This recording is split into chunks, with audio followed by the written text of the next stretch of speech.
Welcome to Level Up Real Estate Investing Podcast with Robert Heyder. This is a no-fluff podcast where we dig deep into the journey of scaling your real estate investing and wholesaling business and discuss how to break into commercial real estate investing.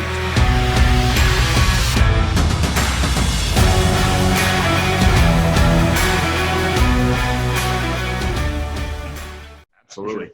No, it's interesting to hear. So yeah, I think next time someone asks you what your superpowers are, lead gen, dispo are two of them. But I think being singular focused and being able to put those blinders on and actually do that is a big asset that maybe gets shuffled down.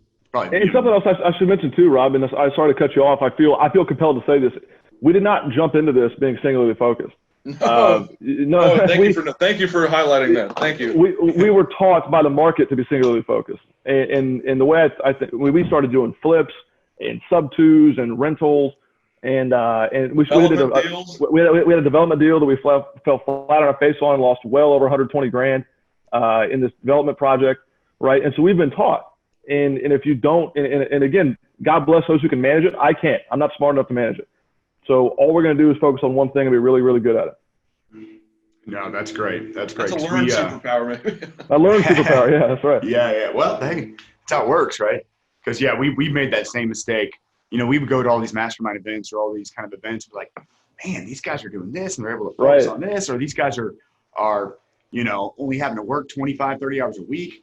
It's like, I just don't get it. And because at that time we were, actively building a rental portfolio at about 20 plus rental properties a year. So 1.5 to 2 a month is kind of what our goal was. We were working on 18 rehabs in a year. And then trying to wholesale and get up to 100 plus wholesale deals a year. And we owned a property management company at the time. And we were buying smaller notes, and it was just it was all real estate. We're doing real estate. That's our thing. And then it took about 1.5 years, 2 years to be like, we've got 3.5 companies. This is silly. That's why we're so stretched. And so, no, we took a deep look at that, and we've drastically lessened our rehabs. The only ones we do are really tax credit deals, and we try and put a solid GC in place, and kind of just, we're not worried about timelines as much, just kind of let them go, right? And for tax credit deals, if it takes longer, 40% of that expense of all your hold costs and all that gets reimbursed in the tax credit basis anyway in historic areas. So kind of rock those out. And then we've been working very, very hard to be more singularly focused on the wholesale side. We did about 193 last year, give or take. We did get caught in the trap of starting a brokerage up. That's been an interesting little endeavor. Well, for people that can do it, I mean, again, this is not a slight at people that can do it, or people that have debt. Obviously, God bless it. That's there's so much money to be made, obviously, in real estate. That's why we're in it, right? Because you can leverage it, leverage it. But it's not a slight at people that have debt and operate it correctly, or folks that can manage that stuff. I know you had Trang on here. He's got his brokerage, he's got his wholesale, he's got his title company, all this stuff. And Steve's one of the smartest guys I've met. And, God bless people that can manage it. God bless people that are smarter than we are. We just can't. So we kind of, those blinders are, a learned capacity maybe. Yeah, well, I don't know. Like I said, I fantasize about being singularly focused sometimes. Holy hell, what if I could just focus on this? Because it's difficult to keep taking the hats on and off and be like, okay, here are all the different things you're thinking about. And, traction for us has helped out quite a bit, kind of having separate traction meetings, separate level 10 meetings for each of the different companies and digging through the issues and then setting the to-dos and kind of going through it. But even still, it's not so much the stuff that you can plan out, it's the fires and the headache and the burdens that come up that you can't plan that really cause the ability to kind of lose focus more than anything. No question, absolutely. Well, cool. So guys, let's talk about it. So lead gen, let's jump into dispo first, because I don't want this to go too terribly long and take too much of your guys' time. But so on the dispo side, you got the bus, which was really, really cool. But what on that side do you guys think really makes you great? What are you guys doing that's just kind of above average, above what other folks are doing? What makes it a superpower? Well, dispo is kind of my baby. That's the side of the group that I run. Really, and this, I can expound on this maybe in a podcast episode too. But we provide value. And that's a very overused kind of lame term nowadays because everyone's providing value. But we can speak the language. And I think, when you're wholesaling properties, the ability to speak the language between, a commercial product and a 30-year mortgage and, how to appeal your property taxes, it just makes you a more competitive seller. Sure. So as opposed to saying, here's the pro forma, buy it, that's you're a very uneducated seller at that point. It's just like working at Best Buy or Walmart or whatever. I mean, if you know your products exceedingly well, the better you can sell them. And Yeah, it's a silly thing to say, but real estate is more complex than a 42-inch Samsung. But that's really where we've had a lot of experience, obviously, in what we just talked about in the commercial realm. But it's really helped us educate our buyers and therefore increased our buyer pool. No, that's huge. So what percentage of your deals would you say you guys wholesale to kind of a fund or an institutional buyer versus kind of that you would sell to maybe local folks that are buying it for a rental or a rehab? Well, when we first started kind of really volume wholesaling, I guess 2017, we probably sold, it was never a huge amount, maybe 30%, maybe 30, I call it 1/3 of our deals went to a fund or a institutional type player. And we just found that mom and pops pay more money, period. And we could educate them to pay more money. So midway through 2017, we stopped doing that, and we sold, I think, 12 of our 227 last year. I'll have to double check that, but so it was like barely double digits to institutions last year. It's nothing because again we have the staff and the resources to educate teachers, cops, whether local or out of state, on how to value real estate, how to do this, that, and the other thing. And Clay's right. They pay more. So we tend to focus more on identifying relationships between just, Joe Blow down the street as opposed to Joe Blow Homes, Inc., LLC, Series 4. Right. So, Sure. Just a little bit of a different approach we take to wholesaling. Now, do you think that's going to change, or has it changed as we've kind of got into this COVID scenario, kind of all of the quarantine and well, the quarantine actually wasn't as much of an issue. It's more the flight of liquidity in the, hard money and private money sectors, and even some of the local banks kind of slowing down a little bit. Like, how do you see that affecting kind of what your guys' strategy is? Now, to answer your question directly before I jaw on, yes, a little bit. We've seen a little bit of that, but the majority of it has been, like you said, private capital's drying up. I think people are spooked and just trying to see what happens before they start shelling out more cash. But a lot of what we do regularly with all of our buyers is manage expectations, and do so appropriately. So that when something goofy comes up, the roof blew off of my house, or there's a national or worldwide pandemic going on, people don't flip out and start running their mouth to other people. They come back to us. Hey, what do we do? Right. Budget for this. What's going on? So we've got these really neat relationships, and my phone never quits ringing, which is good and bad. But people come to us and they want to know, hey, what's your thought on this? How would you handle this? Blah blah blah. So we're seen much more as an advisory or a consultative type group, as opposed to this guy sold me a house, which bodes extremely well for not only getting in the door with these people, but maintaining that relationship and just putting these people on a carousel. Interesting. So how have you bridged that? Like, how have you created these relationships? Are you hosting meetups? Are you having people to the office? Like, how did you kind of start into developing these strong buyers that you're the authority, for lack of better terms? No, that's the word I use is authority, and that's really what we want to be seen as. There's competition in Indy. Indy's a pretty hot investment market, whether you're, again, locally or out of state. But again, in an effort to just do what other people aren't doing, everyone and their brother, every hillbilly with a clipboard and a laptop can wholesale properties, right? Sure. Put it under contract, put it in front of you. But we took deliberate efforts to distinguish ourselves from, okay, we're not going to do that. We're going to put together, YouTube videos on here's how, hey, Mr. Guy from Portland, here's how you run through, property taxes in Indy, so you can better understand that. Oh, well, tell me about this deal. I found this deal, whatever, and then all of a sudden you've got a connection, right? So providing value, lame term, but that's essentially what we did. Put together some really low-level content to better educate people on how to understand Indy and how to, teach them about the market. And that worked, I guess that was back, early 2018 is when we started doing kind of our own content. And just recently, at the beginning of this year, we hired a full-time media director to piece together like physical, actual, we built out a studio in our office. So we've got the full-blown production now, and that has seen a massive return as well. So being able to educate people starts connections, and connections get you conversations get you buyers. So providing value via content has been massive for the inflow of stuff. And Clay said it too, not in a guru way. I'm better than you, and I drive a Ferrari, and here's my plane, all that jazz. But more, I'm just a guy that drives a pickup truck and knows about property taxes here in Indy, and that's gone a long, long way for people that I otherwise would have never met. That's huge. No, that's probably one of the biggest takeaways. Shoot, I don't know what just happened there. That's one of the biggest takeaways I think here, or one of the big tangible takeaways. Create content. Show folks what you're doing, how they can do it, become the authority. Videos on YouTube are free. Anyone can do it with their cell phone or camera on their computer. And the best part is, obviously experience plays some role here in being able to effectively talk about it.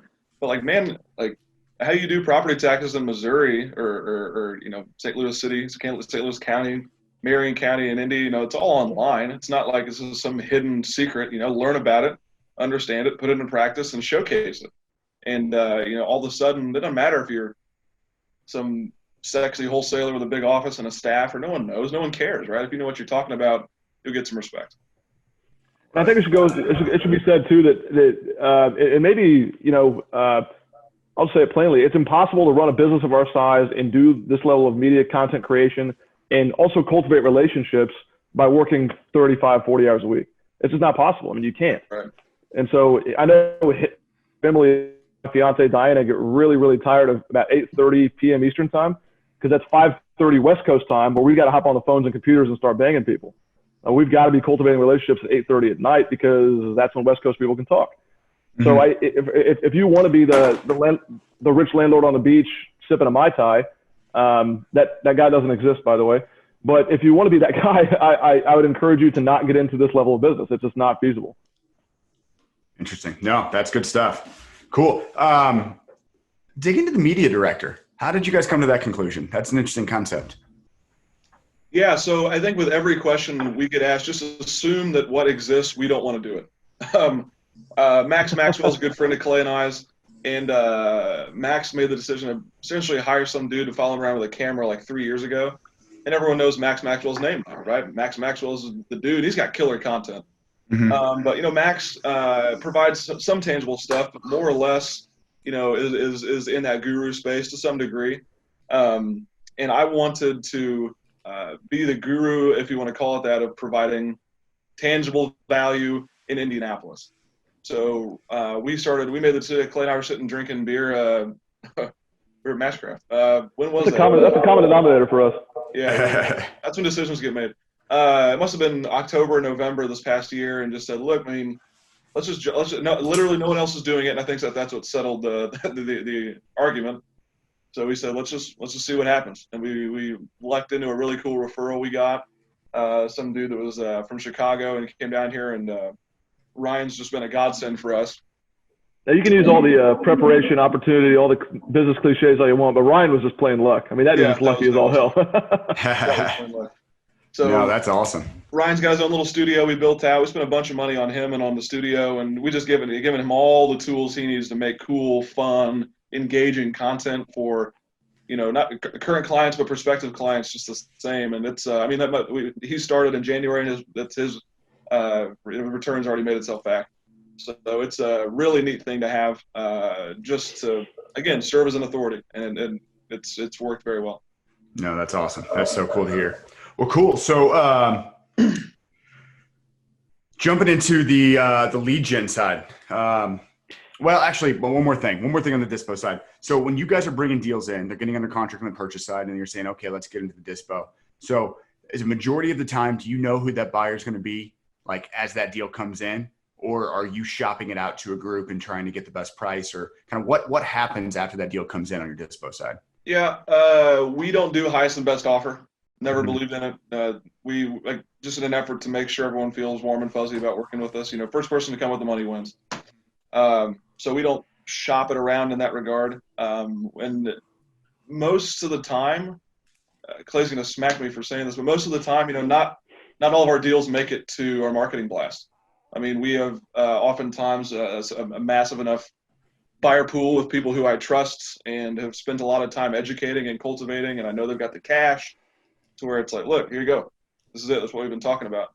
So we'll blast one property every morning at 11 a.m. Eastern, and we could easily do 2, 3 probably each day, but not everything makes it to that point. So it's a lot to manage, but again, it's all about making sure you have an audience and your buyer pool's big, and that's what we do a good job of. No, that's cool. I mean, because honestly, if you're not trying to push for highest and best, and you've built this super strong relationship with your buyers and you're the authority, and and you come up with a price and someone's going to pay it, do you need to blast it out? Or do you just do it to continue to let everyone see that you're doing deals? Like what's the thought process there? Yeah, that's exactly why we continue to blast out, just so people know the name. And it's more, honestly, our MailChimp is more brand recognition than it is anything else. We blast out properties and we get deals done or whatever on them, but oftentimes it's education, and then eventually you just got to tell someone, okay, now's the time to execute. And at that point, you've provided so much value, done so well by them that they have no issue handing over $100,000. It's due. I mean, that's kind of how it's worked. Got it. Clay, you got something on that? No, I was just I have to laugh at Ev. It has nothing to do with him selling properties at top dollar and not blast them out. It just violates my SOPs that we work so hard on. So that's my irritation behind it. But it works. When it works, it works. You can't complain about it. And again, you do such a good job, just like you do leads, right? You do such a good job with leads and bringing leads in and qualifying them, and you got processes and all those other fun things. And no one thinks to do that with dispositions. No one. And the same ways you got motivated sellers, you got motivated buyers just the same. And to spend the time cultivating and qualifying and get them up to the point where they're ready to pull the trigger, just like you do on acquisitions, it's always befuddled me that no one else seems to grasp that. So I think that's what Ev does really well. And so, no, we don't need to blast out properties at all. It's just more brand recognition. Absolutely. Got it. No, that's interesting because honestly, we were kind of talking about it before we started recording. But, I think the biggest variable that's going to have a lot of people in our industry succeed versus the folks that are going to fail, depending on how long this whole COVID thing lasts out and how long the ripples in the economy, continue to go. But it's all going to come down to the dispo side. And to your point, like how strong are your buyers? Can your buyers still get financing? Can you help them get financing? Can, for the ones that do want to buy, because you're going to have two variables, right? You're going to have the folks that are either scared to buy right now, or they think the better opportunities are going to occur in 3 months, 4 months, 6 months. So they're not buying, or the folks that want to buy, but can't get the financing that they need because the liquidity and the market is kind of flushed out and banks are slowing down and private lenders are kind of slowing down. Yeah. So it kind of comes in that. So having these relationships is going to be huge, but then also like knowing who still has the ability, touching the folks, talking to them enough. And then what I assume your media director is helping doing and is probably going out and stirring up new buyers all the time. Are you guys running Facebook campaigns, LinkedIn campaigns, like different kind of marketing deals along those lines, or digging up the data and calling them maybe, on a something along those lines? Like what are you guys seeing on that front, or what are your thoughts on that concept of how important the dispo side is kind of in the near future here?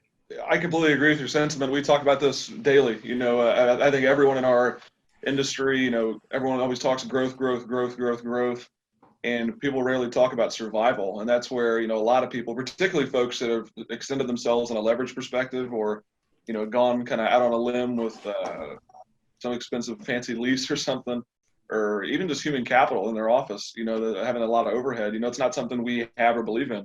So survival is kind of the dispo's job, right? Like get stuff closed, get revenue in the door.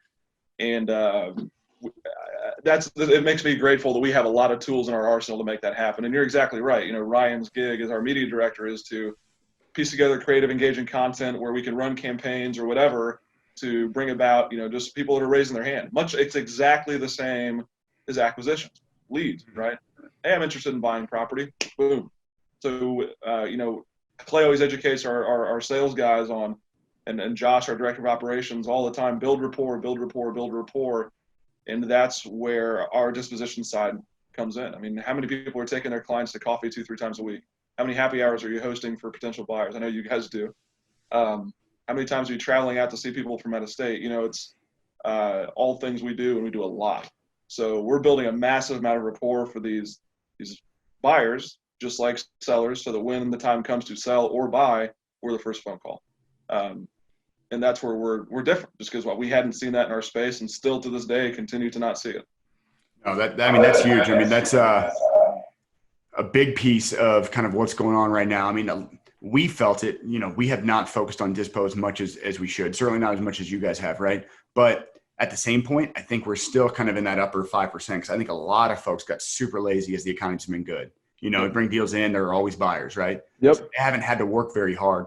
What we've been able to do is we do have a good system. We have buyers, we have all that, but we haven't nurtured them as much as we should have. But so we've made a big shift in the last 4 or 5 weeks here, where now we've got, you know, we've got campaigns going on Facebook, LinkedIn, throwing stuff out on YouTube and whatnot, just to kind of get the message out there, talking about deals, showing how we're underwriting them, why now's the right time, kind of creating these funnels. But at the same point, what we didn't do before is when someone would opt into a form or call in, like, you know, they'd kind of go to the bottom of the list, or we kind of like, oh, hey, it's nice talking to you. Let us know. We'll send you some deals. We'll add you to the list. Well, now we're actually calling them up, nurturing that relationship. Hey, trying to figure out, do they have the funding? Do they have the ability to buy now? What are they looking for? And really kind of honing in on that in great detail, and making that a big, big press. And then also, you know, we've set up some cold callers, or some folks in the office just to cold call and call out to it's not really cold calling, it's more warm calling, but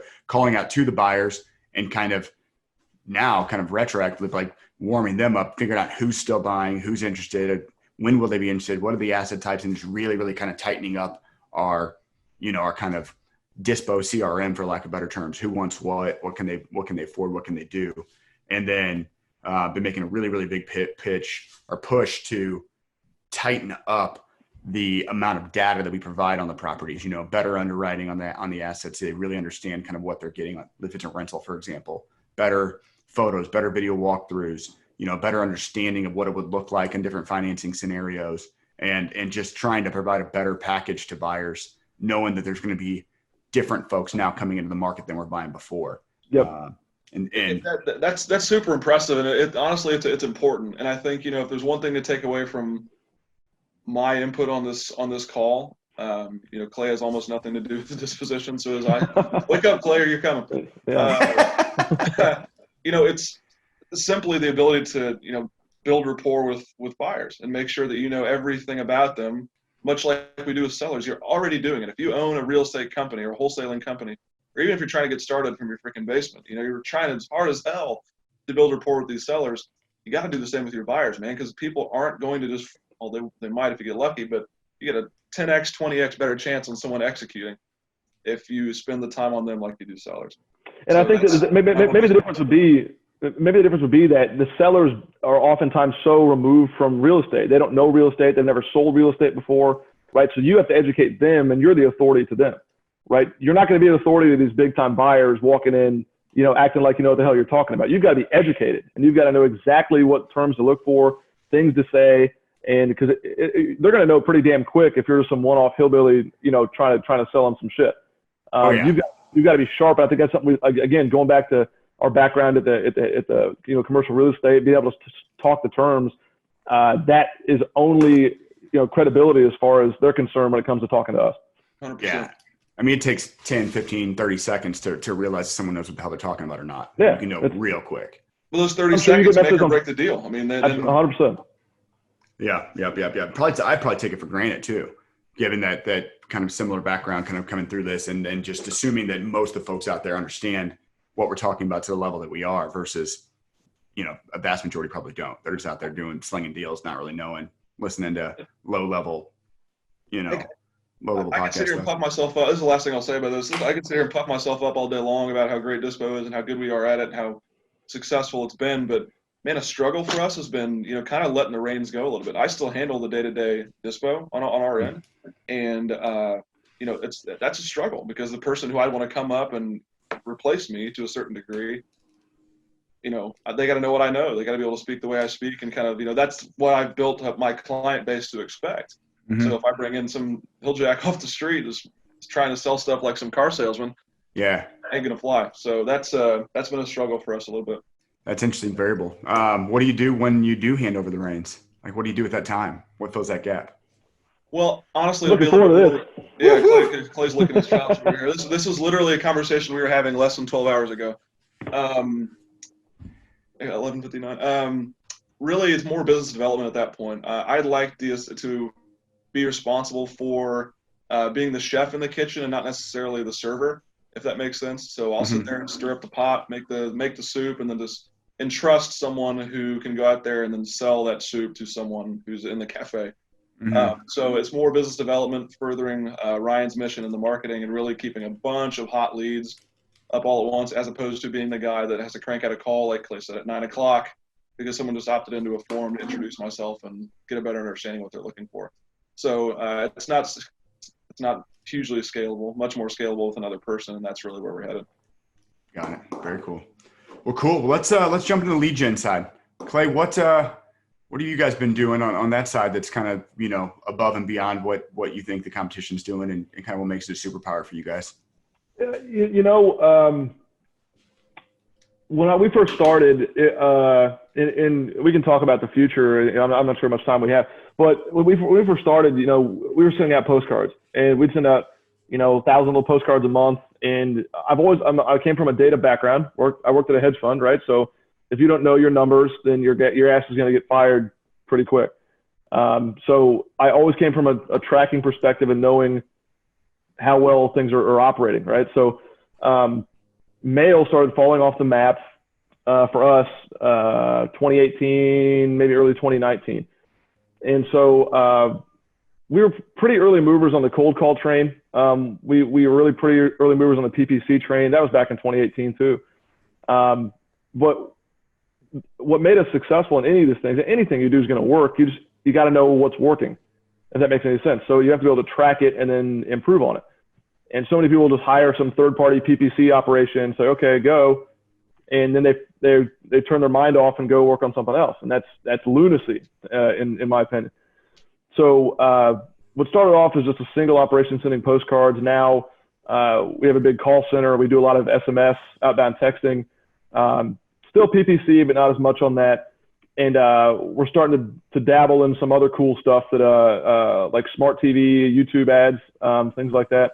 Which I'm going to be a first mover in that market too. So, again, I'm going to do the things that you're not willing to do. And that's what's kind of set us apart as far as just like anything else, just like Dispo and some other stuff too, but I just got to be able to track it and improve on it. I love it. No, that's interesting. I've been hearing about kind of smart TV ads for a little bit. I don't know who was pushing it. Maybe it was like Billie Jean or something on some podcast somewhere. It was just interesting to hear. Billie Jean, I am marketing. I am marketing. Yeah. No, that's cool. That's cool. Yeah. And, you know, the PPC thing, I think that was like kind of my claim to fame. That's what really helped jumpstart. Really? Like I was doing PPC before paper mail, or like right in like 2014. And when no one was, I mean, it was like $8 a lead, you know, it was crazy, or $8 a click, you know, or for like we buy houses and like hot clicks. So, and was doing a lot of it myself. Because back then, like coming out of actually it might have been 13. It was in 2013. But back then, if you Googled Google, there was never ever a phone number anywhere except for the PPC side. Like you could actually talk to somebody at Google on the phone about PPC back then. And so I just talked to somebody and then they agreed because I guess, I don't know, certain sectors or whatever, they just weren't, you know, they were behind on their ad spend or whatever, you know, because coming out of the recession and, you know, real estate, it was kind of new going into the recession, and then it just kind of died off, right? And no one was really doing it. So Google actually built my first campaign, and they managed it for the first 6 months if you agreed to spend $2,500 a month. So it was Shut up, man. Crushing. I mean, I was dominating. It was crap. I mean, and I didn't know what I had because I didn't know. What's your number, Rob? Yeah, it's gone. They don't answer anymore. Sons of bitches. No. And then I'm like a crack fiend. I've been chasing that high ever since, like trying to find anyone that can do it anywhere even close to that caliber. and it's been an uphill route for a long time. So you got proof of the pudding. You got a taste, and then you got it whipped away from you. Yeah. It was. I have never heard that before. That's interesting. You were Google actually managed the campaign. That's hysterical. I've never heard that before. No, yeah, I've got the emails from the folks at Google building the campaign. It's something at google.com. It's crazy. That's beautiful. It was wild. And the shitty thing was it was so early into what I was doing is I was rehabbing rentals. Like wholesaling was kind of like the next thing. I was like, I'll work on that when I get my mind around this because I need this to produce the ongoing income. And so I was getting so many leads that were coming in. In parts of the town that people were buying, but I didn't even know. I was like, well, shit, I'm not buying there. What do I do with this? And it was like kind of the same point. Like I had to learn to wholesale because all of these leads were coming in that way. It was a really, really interesting kind of dynamic. And then, so Ron, let me ask you this. So when Google stopped managing the PPC campaign, obviously you were tracking numbers, I'm assuming, and you saw it start to fall off a cliff, right? When did you know that your run of PPC, maybe that was over, but you knew it was on the downtrend? Well, so I was trying to manage it after that. I'm like, okay, well, I have their campaign. I mean, they built it in my, analytics deal, right? So I could mess with it. So I started tinkering with it and changing the verbiage and doing different things. And I just saw it incrementally start to fall. And then it was like, shit. And in hindsight, I probably should have did a mirror image of it, like copied the entire campaign and then adjusted the one so I still had the other. But I didn't do that. I foolishly didn't do that. Well, the reason I ask is because we're, and this is my day to day, right? We have one of our 9 employees is a marketing director, right? So I don't manage lists. I don't manage cold callers. I don't manage Sherpa stuff or SMS stuff, right? He does all this stuff on our behalf. Yeah. And I hated that shit, but I love looking at the spreadsheet. It's got KPIs and numbers on it. And so, call it 2 years ago, maybe a year and a half ago, we started to see this with mail. And I mean, we literally have a cutoff point to where if every marketing channel is an ATM, right? You put in $1, what comes back to you, right? Oh, yeah. And that's the way we view it. And so we literally have a cutoff point. Say if it ever gets below this for 3 straight months, bam, it's gone, right? And so that recently happened. I mean, I'm talking like beginning of this year happened with mail. So what built this company, the marketing source that built this company is no longer a part of this company. And that's really kind of weird to say out loud because now we're depending on a whole lot of cold calling. And to be quite transparent with the audience, we're already starting to see that with outbound SMS. We're starting to see the same death indicators because there's sort of a flood of people doing it. A flood of people doing it, and the providers, AT&T, for example, is starting to cut folks off. And my guess is the other folks will be quickly following. So it's interesting. And I'm with you. I agree. And it's fascinating to keep in touch with because there's such opportunity behind that. And so many people view it as, it's the end of the world. SMS is going away. But there's so much opportunity because there's market disruption and it's going to allow people that can think outside the box critically to go find the next best thing. It's just what advertising does. It's really cool. Yeah, absolutely. Well, no, and it's just kind of, staying up to times with that, understanding it, not just handing it off. Like I'm involved in Kent Clothier's mastermind boardroom, right? And I run one of the rooms for him.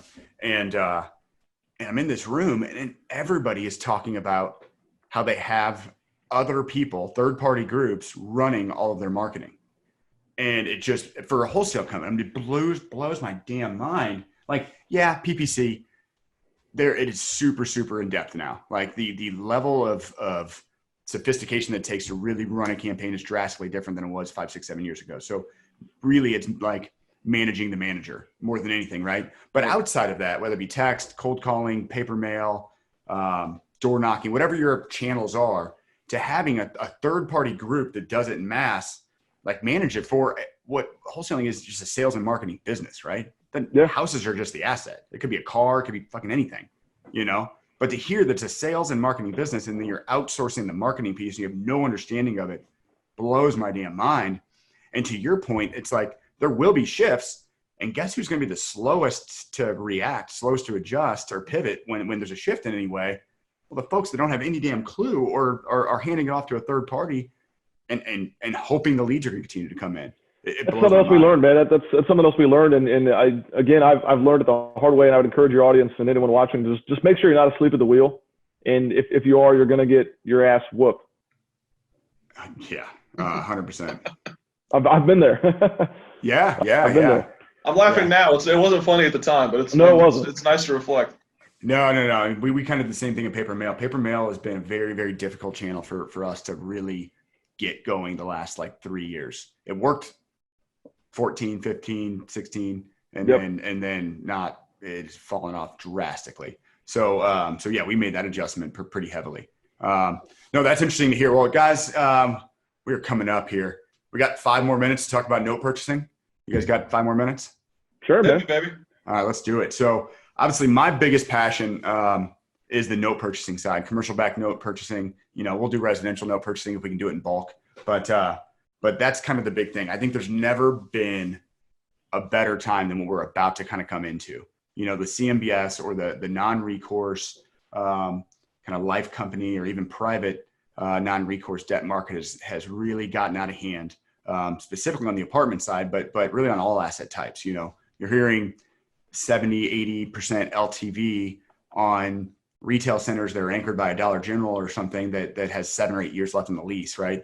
And like, I mean, these deals are just uber risky to be at that advance rate, that loan to value advance rate on a non-recourse basis. But folks are fighting over themselves to do it, and an extremely low interest rates. So there's very little room to work a deal out with some of these folks and accelerated amortization. So you're talking about 30-year, 35, 40-year amortizations at a 4% rate. It's like, if folks can't make that payment, what can they make? And then what level of return are you ever going to get? And it's depreciating way faster than the amortization schedule. So that's never going to work. So there's so many issues in this perfect storm of BS that's been going on that it's going to make note buying, whether it be from local banks that have been a little bit more conservative, but even into the CMBS market or the non-recourse debt market, and even just private lenders in general.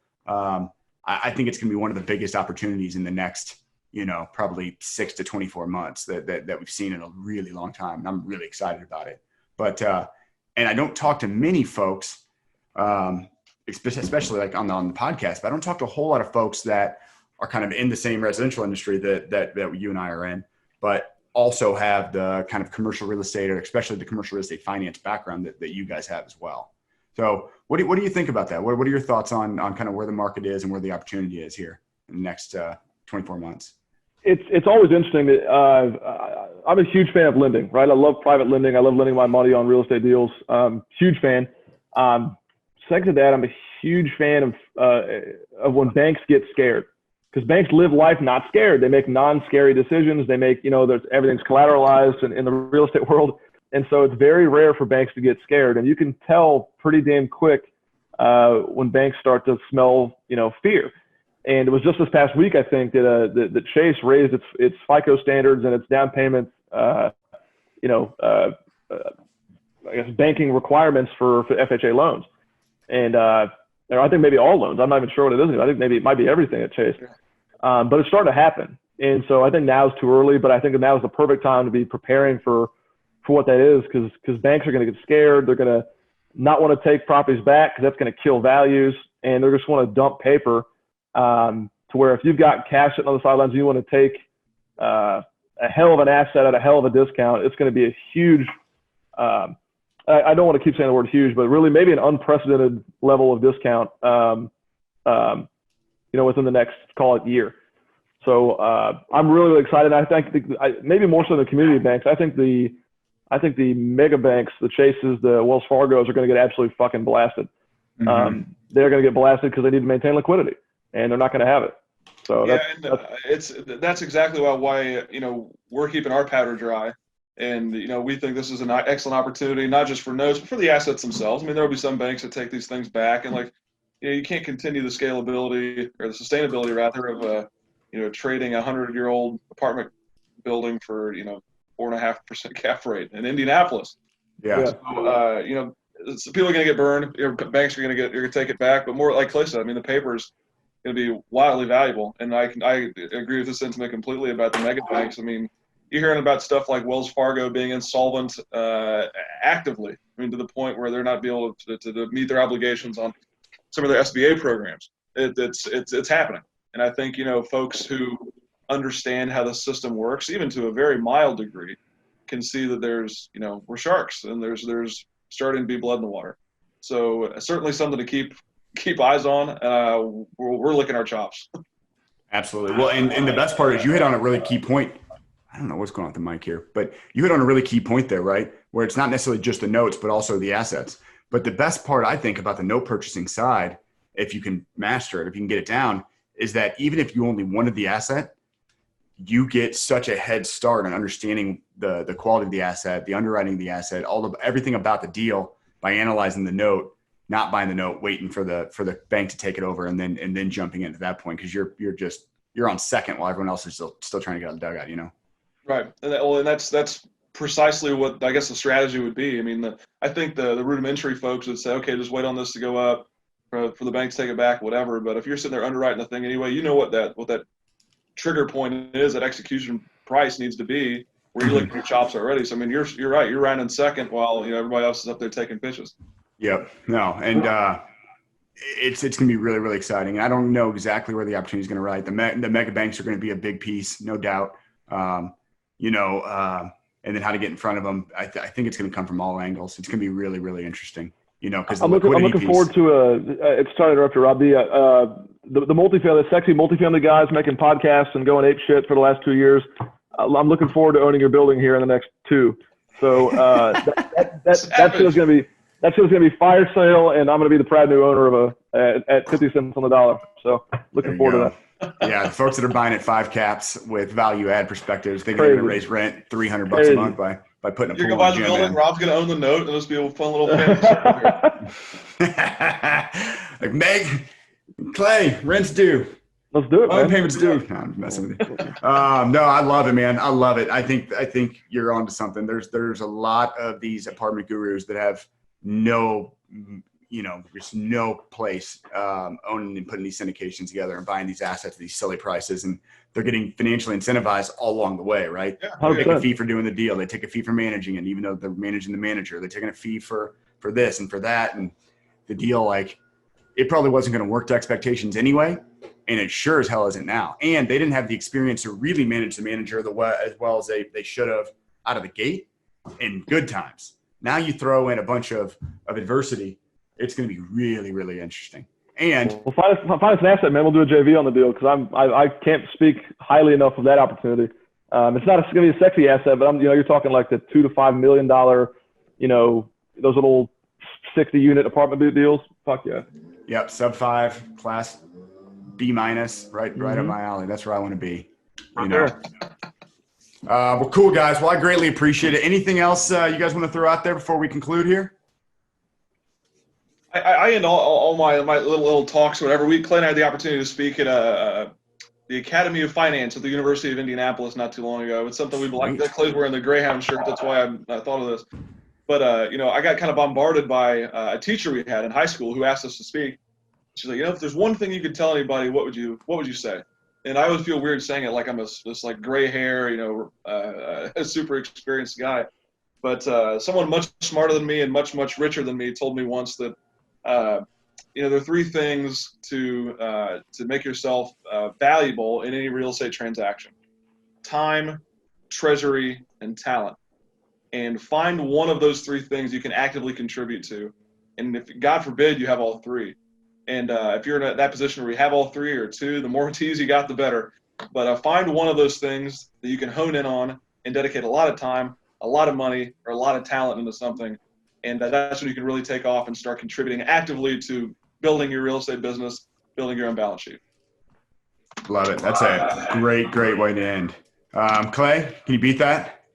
Man, shockingly enough, we're twins, man. He speaks for me all the time, so we'll stick it with that. I love it. Well, awesome, guys. Thank you very much for being on. This was a fantastic episode. Lots of big takeaways. Hopefully everybody loves it. And we'll talk to you guys soon. Hopefully Thanks for having us, Rob. All right. See you guys. Rob. Yeah.